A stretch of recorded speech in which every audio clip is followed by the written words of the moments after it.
Hello, week 11 of spring anime. What up, weebs? We're kind of like finishing up the season very soon, but yeah, this week was like very solid. One more week left, but we got like some finales this week. So the big ones, Doctor Stone finished up actually. So this was a quick 11 episode season. It was a bit emotional at the final episode, but some of the season was a bit repetitive. We'll get there though. After that, yeah, Demon Slayer also finished up, so kind of like another quick 11 episode show. But yeah, this final episode was like, a big kind of like long 40-minute plus, kind of like two episodes jam packed into one for the finale. So yeah, we'll also talk about Demon Slayer. But yeah, overall, show's keeping it consistent. Very nice. Demon Slayer, season 3, episode 11. This anime is finished. This is the finale.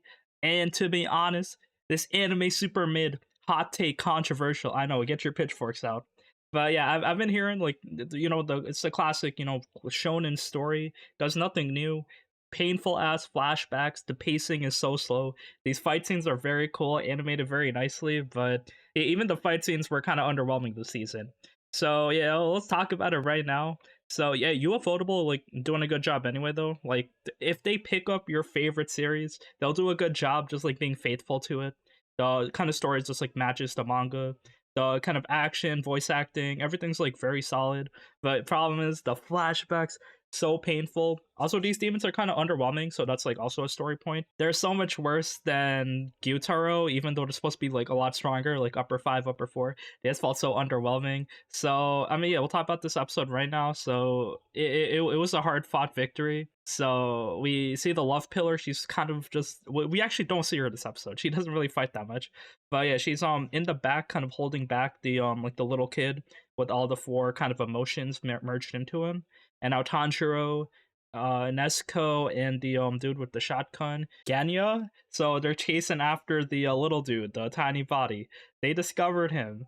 And yeah, he's just running. So Ganya's just throwing trees at him. Nezuko trying to pounce on him. And Tanjiro, he gets a flashback. Zenitsu told me about the lightning breathing, how he moves so fast. He like kind of concentrates, puts all his focus on his leg muscles, and he kind of understands like his whole body, like all how every like different muscular fiber interacts with each other. And yeah, he's just like harnessing that on his legs. A great way to tear something, but I mean, Tanjiro is super injured. His leg is kind of like his foot is fucked up. He also like lost his hearing kind of, and he's just like all bloody. But yeah, he does the lightning breathing. He can't run anymore, so he just like zooms in, and then it just like rushes the demon, and he kind of like almost cuts his head off, I guess. But yeah, this demon's like so tough. And then when Tanjiro gets like its neck clipped, he actually gets bigger. So yeah, another transformation. This is like his 5th form, 6th form, I don't know. But yeah, he's like a big green goblin looking ass demon now. He kind of suffocates Tanjiro, grabs his head. I thought he was gonna crush his head. But yeah, Genya comes in, Nezuko comes in, they kind of like burn him up, and then they like, cut his arms off. So yeah, he's just running away now. He's like kind of scared. So Tanjiro's chases after him. He doesn't have his sword on him though. The sword is lodged in the demon. So then Muishiro, he kind of like yeets the sword, the legendary 300-year sword. It finally makes an appearance. So yeah, Tanjiro gets a new katana. Yeah, it's like the legendary sun sword. Tanjiro's super injured. He's trying to chase after a demon, but yeah, he's like harnessing all his energy remaining. There's a big problem though. There's a lot of problems. So yeah, Tanjiro cuts off the demon's head. Easy clap. So this sword, it did its job. It lived up to the hype. Kind of like slice that neck like butter. And the problem is, like, the sun is coming up. This demon did not die. So this head is another form. It's not the real body. So we see, like, in the tongue, it has resentment on it. So this demon's like, resentment, new emotion. So yeah, like the main body is actually fear. So yeah, we gotta look for fear, not resentment. So he's just like kind of running like headless, chasing after these swordsmiths. So the demon's still alive. Tanjiro, he's just like has no energy left. Also, the sun is coming up. Nezuko is right behind him. She's burning up. Yeah, this was the best part of the episode, seeing Nezuko die. I know, like, that was kind of mean to say, but no, just like it was done like emotionally like pretty well. You kind of just like didn't know what to expect. Like I read the manga, so I knew what's gonna happen, but even then, like I was like, oh shit, this feels serious. Like the music was like very sad. It was just like farewell music, getting flashbacks of their past, like seeing like all the demons they killed together, their kind of lives together. Yeah, it's over. Nezuko is burned up, and Tanjiro, like, so he wants to stay with Nezuko, kind of shield her from the sun. I'm like, bro, why don't you just throw her in the shade? Like, go, there's like a cliff right under you, so just put her like by the cliff. But no, yeah, the sun is like a big plot device, so it's burning up Nezuko. And then Nezuko kind of kicks Tanjiro away. She doesn't want him to waste time. So yeah, he kind of just toughens up. He does the kind of lightning breathing again, catches up to the demon, and he like kind of sees that he's inside the heart of the body of the big demon. So he kind of like slices the body in half, and then finds the heart, and then he cuts the demon. He cuts his head off, the tiny one, and it's very nice. So yeah, this sword, it's doing work. And then Tanjiro's sun breathing was also very convenient. But yeah, he saved the day. Everyone's alive, but Nezuko is dead. Right? No, bro, she has sun immunity. Her blood was evolving OD, and yeah, the power of the sun, it's in her hands. So yeah, everyone's kind of like shocked. Also, yeah, Muzan kind of wakes up. He turns into Michael Jackson again. And yeah, instead of doing the thriller, he kind of just like murders people. So yeah, he kind of murders the family because he was masquerading as a little boy. And he's like, oh, my life goal has been achieved. I finally created someone that can conquer the sun, so I must eat her. So yeah, Michael Jackson chasing after these little kids. He's his new goal is to eat Nezuko, which is pretty scary, honestly. So, you know, the story's gonna escalate from there. We also see the love pillar Mitsuri, so she almost got eaten by the upper moon. So, I mean, this was a good scene because it showed that, you know, the pillars are still mortal, so they get tired, and then she was kind of like, she had enough kind of fending off his Hydra heads. So, yeah, she was about to get eaten and killed, but then he disappears. So she's like, yeah, I'm saved. So I thought that was very cute. Besides that, though, yeah, super heartfelt moment, like with Nezuko joining. Also, yeah, talking about more backstories, because we got a backstory of the demon that we just killed the upper four. Like, I do not care. But yeah, basically, this backstory is also very garbage, but he was kind of like a thief. But then, and then he lived with like these blind people, and he was pretending to be blind as well. So he's kind of a scumbag when he was human. And then when he does like things wrong, like when he steals from people or like hits people or murders people, he's like, oh, it's not my fault, it's these hands. I can't control it. So yeah, this dude, he doesn't take accountability for his actions. That kind of shows up in his demon form where he's just hiding.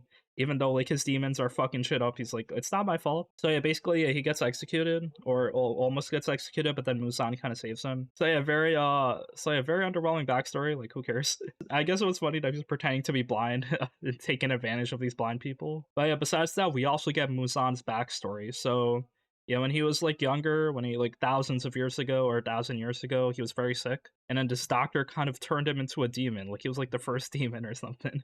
It was pretty scary. Like he got the technology to do that. Now he wants to conquer the sun because he's like super strong, but his sun's his only weakness. So he saw like in the recipes that the blue spider lilies was a key to conquering the sun. But I mean, he doesn't need that anymore because he can just like absorb the power through Nezuko. So yeah, his backstory's there. Everyone's like happy. The Mist Pillar, Love Pillar, Genya's also there. I thought a scene with the shotgun was badass, so that was probably one of the more hype moments this season. Besides that, a lot of other stuff is happening. Like Nezuko's blood, we see like it's like evolving a lot, so that might explain why she got immune to the sun.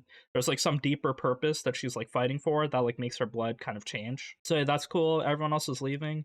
Tanjiro, like the swordsmith's gonna like fix up his sword, make it better, give it back to him, so that's also good. And then all the people in the swordsmith village kind of clap and cheer him as he saved the day. And we end the anime there. So yeah, this was a long, nice episode, 50 minutes long. The opening played as well as the anime ended. Kind of, it felt good, but yeah, this season's so mid. Wasn't really my favorite. I kind of had to 2 times speed the backstories. It was so painful. But besides that, the anime continues, I guess. Please let me know what you think about Demon Slayer, because I'm just like super curious. Do people like it? Is the pacing as painful for you as it is for me? If it is, like, I have a feeling it does get better from here. Just like more hype fights coming in. So this anime was good. The animation was good. Voice acting was good. Action scenes were nice. Seeing the mist breathing techniques, like that was one of the highlights. Seeing Genya with the shotgun, another highlight.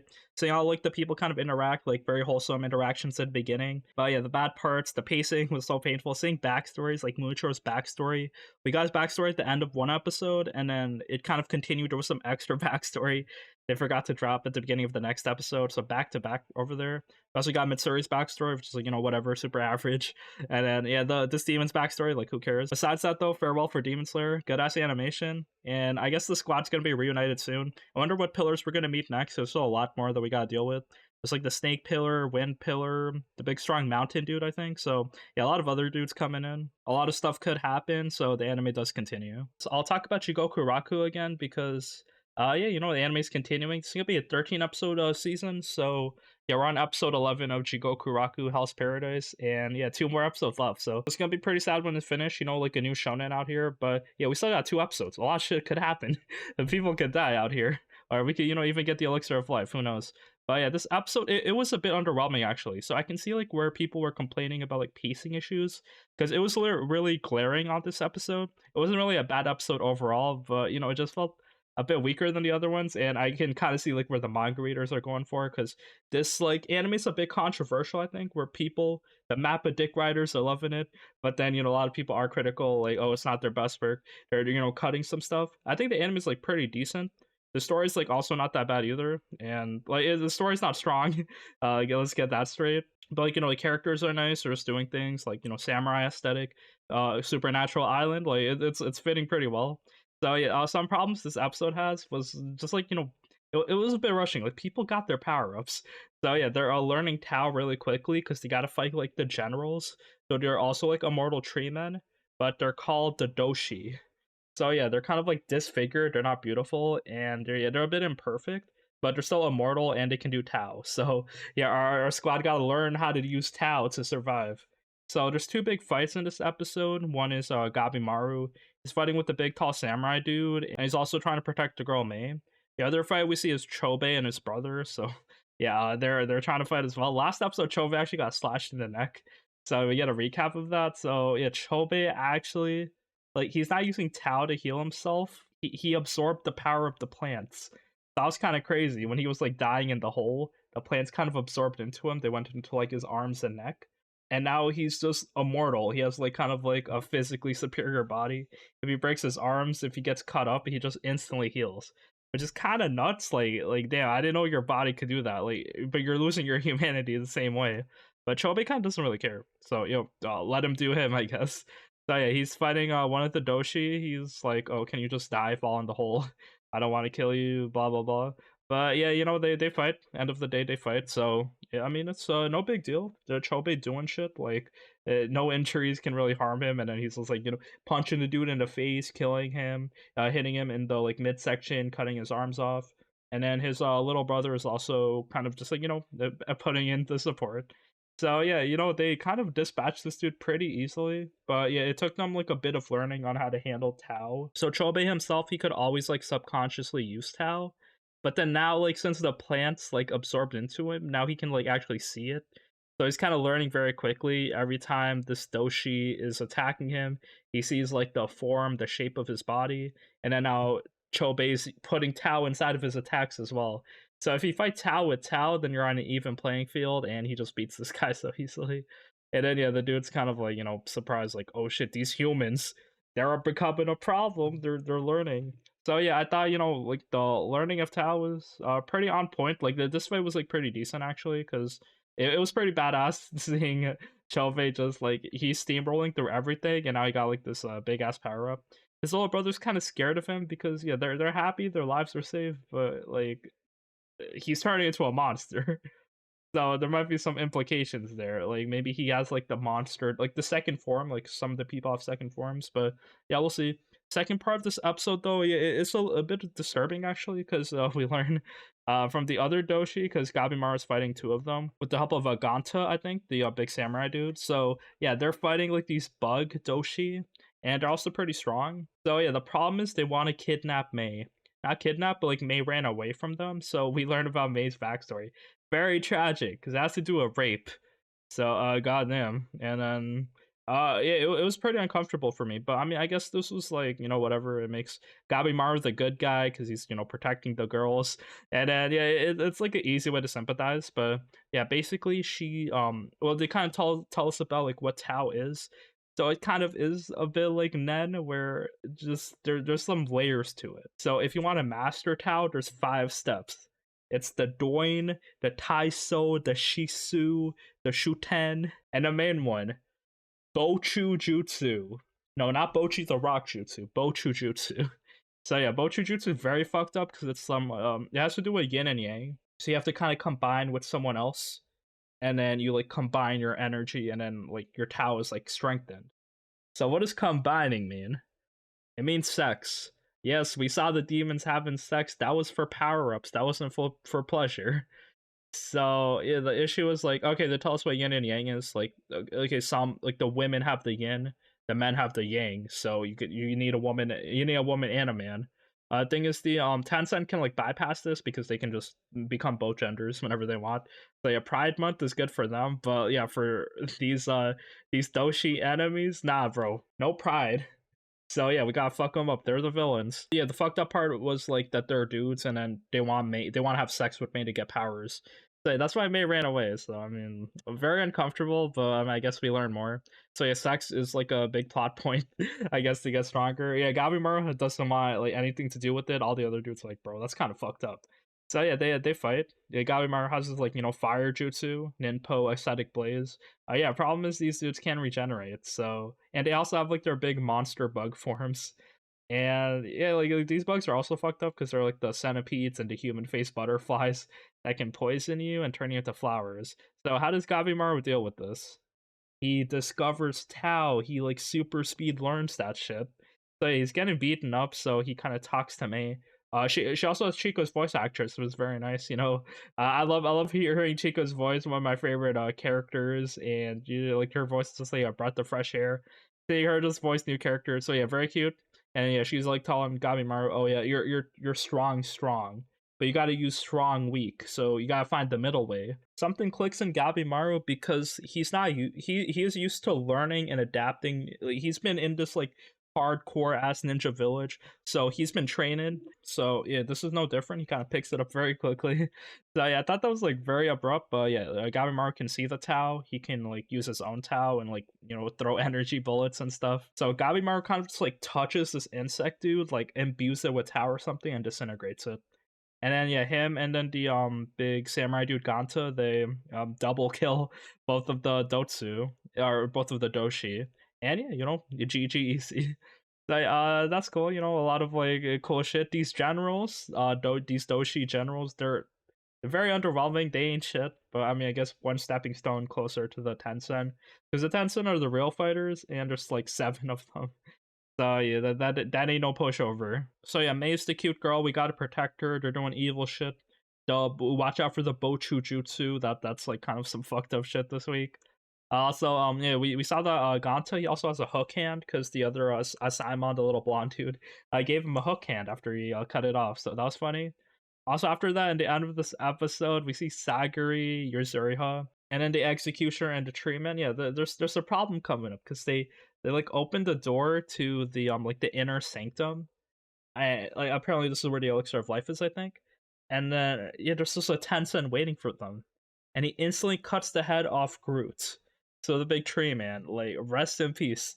I mean, he might be immortal though, so maybe it just grows back. But yeah, I mean, the fact that he can just do that, so he's probably using his Tao as well. So yeah, I mean, hopefully Sagiri can master Tao because she's like the queen of the middle way. So hopefully, we'll see what happens next time. But yeah, a lot of cool cliffhangers. Our cast seems to be like making steady progress. So yeah, I guess we'll see what's gonna happen. But yeah, overall, this episode was a bit weaker. I feel like it was kind of like one of the worst episodes of Jigokuraku, if you could believe it. But yeah, overall, the anime's still pretty solid. So yeah, I'm kind of excited to watch every week. And yeah, finale coming up real soon, 2 weeks. So yeah, mark that shit on your calendar. Heavenly Delusion, episode 12. So it's gonna be a 13 episode anime. So yeah, next week the finale. This week though, bro, a lot of like fucked up shit as well. So like yeah, I think like a quick kind of like theme in House Paradise Heavenly Delusion this week was like sex or rape actually, because yeah, Kiru, she meets Robin and it's not good. Before that, we see stuff in the Promised Neverland world, the like university holding chamber. So yeah, the kids are like being tested today on like going to the outside of the outside. Seems like the AI is like malfunctioning and becoming evil, so they're like destroying everything in the facility. This kind of giant like airplane like crashes in and like kind of just breaks the facility or something. All the kids are scared. So they thought they were having their test today, but yeah, it's kind of fucked up. So I don't know what's happening, but yeah, like the whole university is in disarray. Everyone's kind of running away. The roof is collapsing. We see because like inside the Promised Neverland world, it's like the big like nature grass area. and then yeah, everyone's like running away because it's all ruined. And then the also the like the lab is also ruined. So you also see that the scientist, he kind of messes up the twins that Tokyo, like she gave birth to one baby, but then they had a clone of it. So then they kind of got mixed up. So we don't know who the real baby is. We don't know who the clone is. So I don't even know like if Maru like is he the real one. I'm assuming Maru is the real one, but yeah, we don't know who the clone is. So the clone might be like the final boss or something. We'll see, but we'll see next week. One more episode left. But yeah, yeah. After that, the Promised Neverland world, I think Mime Hime and some of her friends, they kind of escape. They go to the outside of the outside. So yeah, they just go to the real world. So yeah, I mean, this is like a bunch of forest areas. It's literally like, end of Promised Neverland when you see like, yeah, they see like there's more shit on the outside. So yeah, we'll see what's gonna happen. But yeah, we saw Mime Hime kind of just like looking up at the sky. That was beautiful. So foreshadowing, or not foreshadowing because it already happened, but just like telling us shit that already like telling us shit that might be tragic. But yeah, after that we kind of go back to Kiro and Maru. So they kind of like go investigate the like kind of smoke they saw in the next town over, and it's actually like a functioning town, just like a marketplace. There's like a whole government system you can register, and they have their own currency, so just like their own village, like it's actually functioning. There's like running water, electricity. I think yeah, they have like a lot of like steady crops growing. Like these crops don't die. It's a good place, I guess. And then yeah, Kiru kind of meets with Robin because he's like running the city. So yeah, Robin looks so evil last episode. He had like the evil smile, so can't trust this dude, but he seems nice so far. Kiru kind of has a one-on-one appointment with him inside their factory. So Maru doesn't show up because he doesn't want a third wheel, I guess, which is, come on, bro. It's so obvious. It's the most obvious bait ever. But yeah, basically, Kiru, she kind of takes a bath or a shower. Robin kind of like takes her clothes, and then when she leaves the bath, kind of like invites her into his room. It was very uncomfortable, but yeah, he's just like using her, and now he like kind of tackles her onto the bed, and he's about to rape her. I think he does rape her as the episode ends, which is very tragic because he's like mocking like the brother inside of Kiru's head as well, because he's like, okay, watch me like have my way with your sister while you're watching like in the mirror, like some type of NTR fuck shit. Like I don't know why. Like okay, so I mean the theory is that like the Robin is brain swapped, so that's why he's acting like a totally different person. So maybe the doctor is actually Robin, the doctor that like brain swaps people, because I guess he wanted to be younger. I guess this is a tragic anime. We need some big kind of emotional moments. This is one of them. So yeah, Robin's just like out here raping Kiru. I didn't like it too much. I hated it honestly, but I kind of really want to know what's gonna happen as we end this season. I know people are saying yeah, this Sam is like very solid, but it's not gonna cover everything. So gotta get blue balled, or you gotta read the manga to find out more. But yeah, that's it for Heavenly Delusion this week. And then yeah, after that we'll talk about Mashle episode 10. It was pretty funny because like a lot of unexpected shit happened. So yeah, this episode in particular, like we made a new character. Before that though, we get a fight because Mashi defeated Abyss Razor. GG easy. That fight was like pretty insane. I liked it last week. Dot, the red-haired spiky dude, and Finn, who's like the black-haired dude with the blonde streak, and he's like really scared. So they're facing Love Cute and Milo Genus.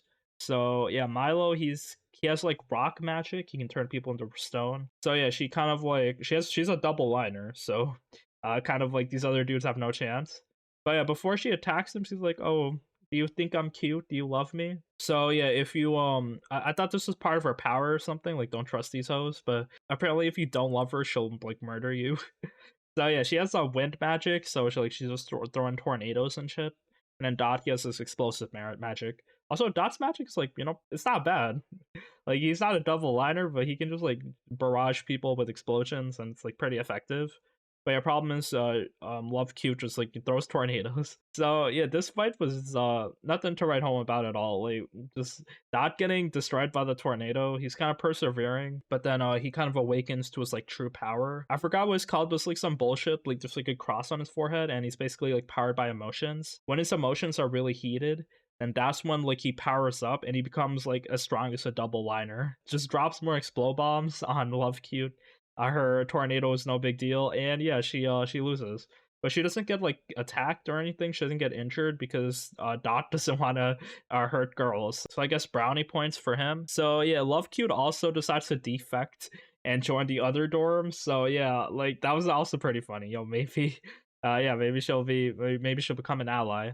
But yeah, besides that, Milo Genus comes in because he's like, bro, really? You lost to these dudes? So yeah, now it's Dot seems tired. Milo seems like honestly like really strong. So I don't really know what our cast is gonna do. Also, yeah, Finn seems very useless. So who's there to save the day? Just this dude, Rain. He's a divine visionary. Wow, could you believe it? So he's actually badass, and he's part of like Massive Storm. This dude, he has sword magic, basically like unlimited blade work, summon a bunch of swords, stabbing people. So yeah, he's like very sadistic. Like he's supposed to be a good guy, but he just like looks super evil. Like he feels 100% like a villain. But yeah, basically he's like kind of beating up Milo. He's like kicking him, trying to ask for information. Love cute sees it and she's like starts shitting her pants. Like, oh shit, he's gonna interrogate me. I'm gonna run away. So that was also pretty funny. But yeah, after that, yeah, we see like yeah, he is the older brother of Finn. So they have like kind of a similar hairstyle, but he has more blonde hair. And I guess Finn feels kind of inferior because yeah, his brother's really strong. Finn's kind of like a pussy, but I guess there'll be some character development there in the future. After that, we see Rain kind of walking because he like handle business, and he starts to fight Mash because they meet each other. So yeah, Rain tells us that the headmaster it kind of told Rain to basically like inspect the like basement here, kind of like get information, stop the people. And then Mash he only has one goal in mind: defeat Abel, who's the puppet master, the literal puppet master. So yeah, before they do that, Rain kind of like wants to test Smash, so he kind of like starts stabbing him with the sword, try to like judge his magical ability. But Mash using zero magic, of course, just like casually blocking the swords, holding the swords, batting it, playing baseball, making the swords into a throne. So yeah, very funny. And Mash is handling this divine visionary, bro. He ain't shit. Mash kind of gaining respect from these people, although he kind of doesn't forgive him for just randomly attacking him. But besides that, anime continues. Maybe a finale coming up in the near future. But yeah, basically, yeah, Mash has to face the final boss. So I wonder how they're gonna do that. Is he just gonna, Gojo Satoru it, easy to solve all the problems? Is he, it's probably gonna be a struggle a bit. We'll see him kind of like probably tank some of the abilities and find creative ways to fight past it. So yeah, Mashal continues. The comedy is pretty decent, and yeah, kind of excited to watch it every week. And then after that, we got Oshinoko episode 9.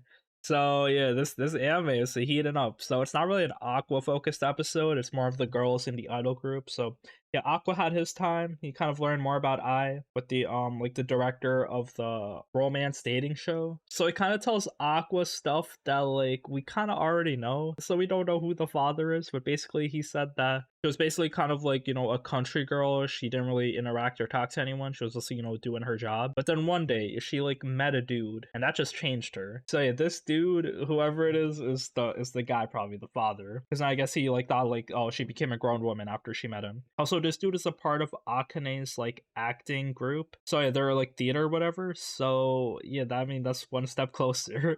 And Aqua already has connections with Akane. So maybe if he like joins this theater group, you'll see who like this dude that fucked I is. But yeah, we'll get there. Like, we can't just find the father yet, so it probably like a season 2 type of thing. Because yeah, this anime's almost finished up. Yeah, so like the idol stuff is going on right now. So yeah, it's mostly focused on Kana and then the little sister Ruby. They're trying to get like quicker. Like they gotta like drop music, drop songs. They gotta practice their skills, dancing, singing, as well as advertising, going to like actual events. So basically, Memcho, she's the YouTuber. She's like helping promote them. Also practicing dancing, stretching, going to the gym, exercising. All that stuff is there. So yeah, standard idol stuff, standard training arcs. So the idol group is growing, but the main thing, they do need a song. So yeah, they're like kind of making original songs, but it takes like a bit of time to produce. So they're like, okay, wait, we're part of B Komachi. It's also like the same like agency, so we have the rights to their songs as well. So yeah, they can actually just copy the songs. So yeah, they could just make covers of it, I guess. And it's whatever. They're amateurs, but yeah, a big thing that happens is like this Japan festival happening, music festival. So try and prepare for that. To do that though, they also want to like kind of have a center of the idol group, one that can like kind of carry everyone while like everyone else just looks pretty. This is very important because the center is like the most popular member. So yeah, like I think Ruby wants to be the center because she wants to be an idol her whole life. Memcho also, I guess, wants to be a center as well. Also, a funny thing, we learned Memcho's like lying about her age. Like she's adding 7 years.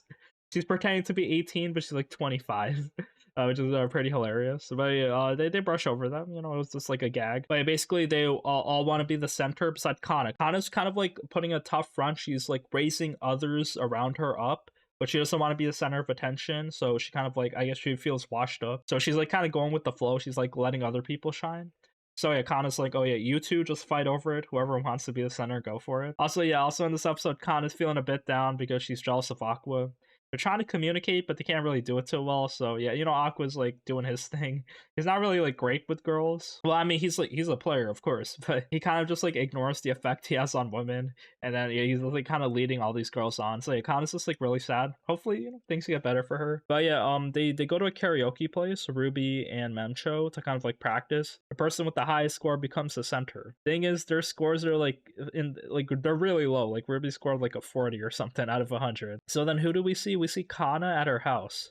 She's just doing karaoke by herself, and she got like a 96. Like she got like a high S grade. So Kana's singing skills are real. Why does this girl put herself down so much?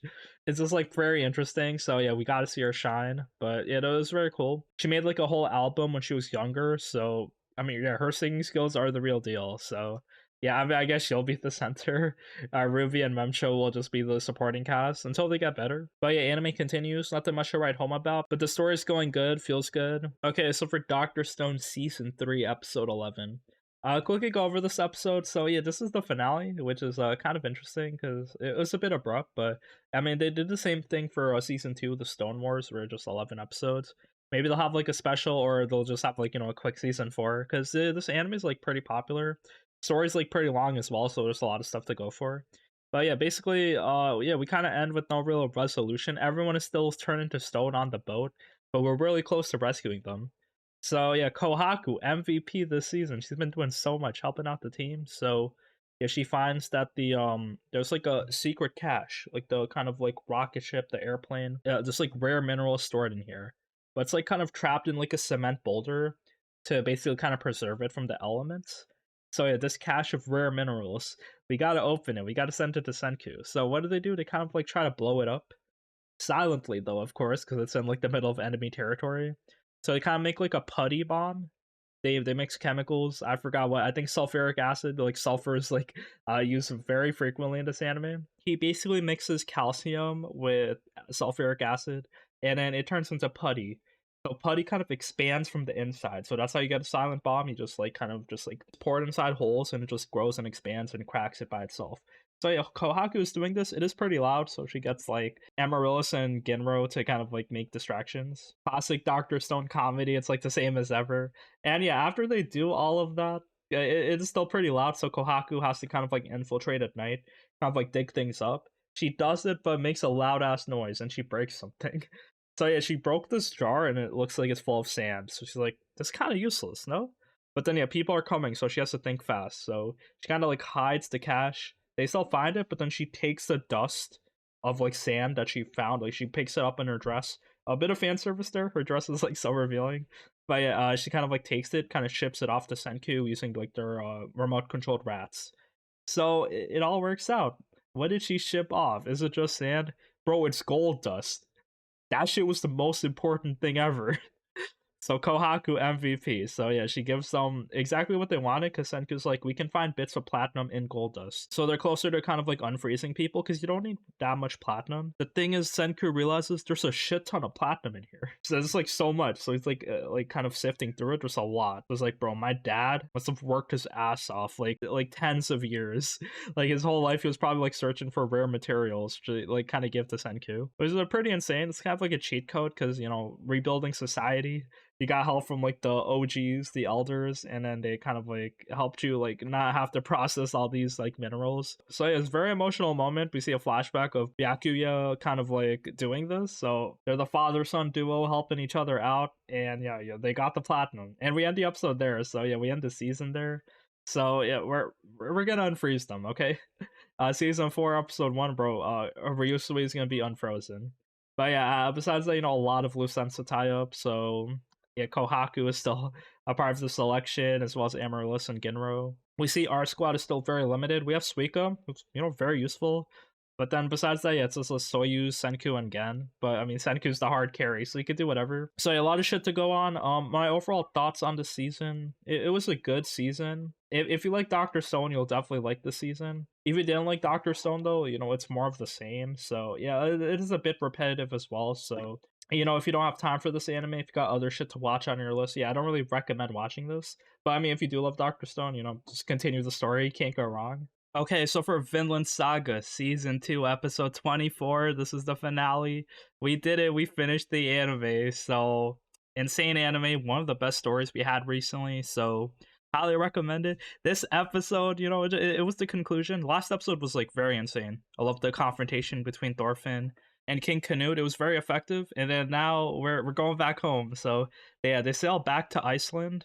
And yeah, just like the whole village is there. They don't know who Thorfinn is. So yeah, we still don't have a confirmation on his age because he left when he was 6.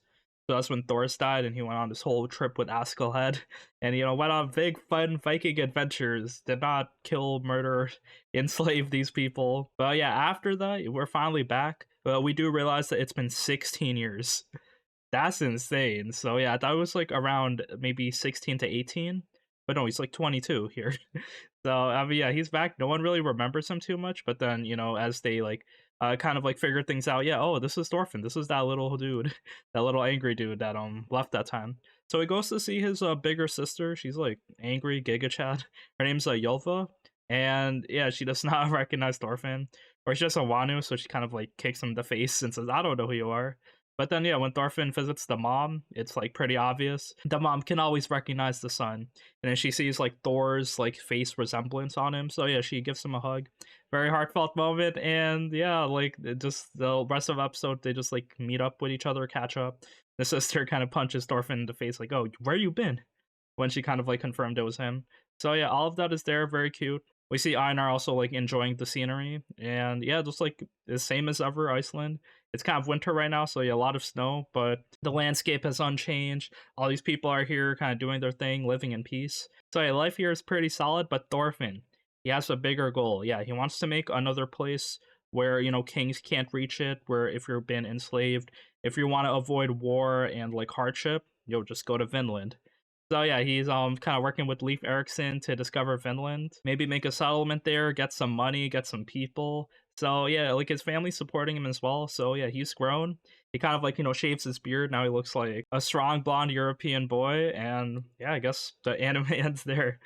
So yeah, very solid episode. Like every episode of Vinland Saga this season just felt so fast. Even though it's like a bunch of talking, a lot of like slow paced moments. When you get invested into anime, the time's just flying. And the season as a whole was, very good. Like if I did have to like nitpick some stuff, Arnheid and her husband, that arc was a bit like it wasn't shoehorned in. Like it was like it felt nice and emotional. Also fit in with the theme of the story where, stuff we do is kind of like pointless. Like no matter what, there's gonna be hardships, people are gonna die. So yeah, they were hammering that point home. But yeah, it just felt kind of hard to sympathize with people we just met. So that Merit side story could have, not been here, I guess. But besides that, every episode had something like interesting, either talking, communication, working on the farm, or even like good battles, like Thorfinn and Snake. That was one of the best battles we had this season. Also, the whole conversation between Thorfinn and King Canute was also like super insane. So this anime's very solid. Vinland Saga continues. I guess Thorfinn's gonna try to discover Vinland. There's probably gonna be some hardships. Like if you know history, then like going to America, slavery is not over.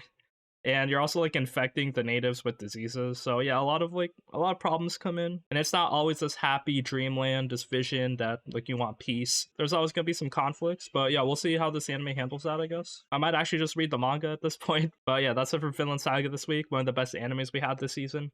Very heavy on like the story, so if you're impatient or if you don't like depressing stuff, maybe I wouldn't recommend this to you. But if you're down for anything, if you just want a good story, check out Vinland Saga. Also, some other shows that finished up. Okay, Dangers in My Heart. Okay, I haven't talked about this. Yeah, a cute romance show. Episode 12. So 12 episode quick anime. Very cute. They're basically together. Like they spend New Year's together. Just like so close. Like they kind of like the whole family saw them. Yamada's so tall, like a model, and then the main dude, Kyotaro, he's just he had some insecurities, so he's like kind of fighting through it. So yeah, just like quick wholesome kind of wrap up. We get like his backstory, so he's like moving past it, just like being insecure high schooler Like, come on, bro. That was me, but where's my model girlfriend? Why are these romance animes a huge kick in the balls to me? Where's the fantasy tag? This shit is not real. But yeah, I mean, solid romance show. I kind of like didn't expect like how good it would be. So, if you like romance shows, might as well watch this.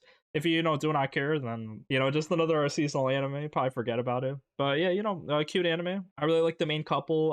One thing I did like is how bad they are at communicating. So that's something that, is slightly different. Both characters have flaws, but they're fighting through it. And yeah, not that much else to say, just like a wholesome romance show. And yeah, that is it for the animes this week. Thank you for watching again. Leave a comment below what anime you're liking this season, and if we're excited for any finales. But with that, we out.